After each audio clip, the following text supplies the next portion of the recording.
Société Envie de jouer, qui a pour but la création, le lancement, l'édition et la distribution de jeux de société.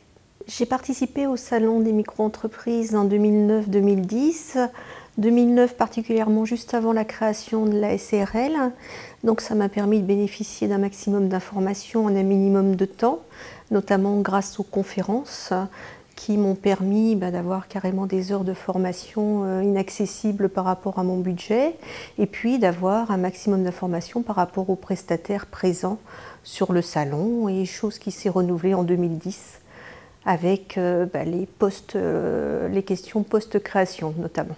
J'ai particulièrement apprécié une conférence qui s'appelle Vendeur d'élite, qui m'a laissé un grand souvenir, puisqu'elle m'a permis de démystifier le rôle commercial, cet aspect de compétences que je n'avais pas au départ.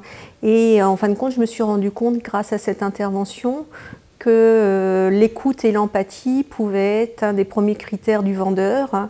Et du coup, je suis ressortie beaucoup plus sereine et beaucoup plus rassurée face aux premières démarches commerciales que je devais entreprendre les mois suivants.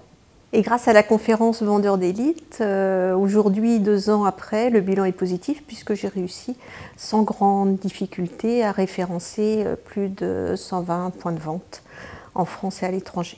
Lors de la conférence de Gérard Caron sur les logotypes, j'ai retenu particulièrement un conseil qui donnait comme quoi on n'avait pas l'occasion de faire bonne impression une deuxième fois et que le premier lancement était essentiel. Et c'est vrai que pour mon jeu, ça a été déterminant et c'est un conseil qui était très précieux. Sur le salon des micro-entreprises, les stands qui m'ont été les plus utiles sont ceux des assurances, puisque j'avais une problématique très précise sur les stocks. Et puis, du coup, j'ai eu des réponses groupées avec des devis personnalisés qui me sont parvenus très vite après le salon.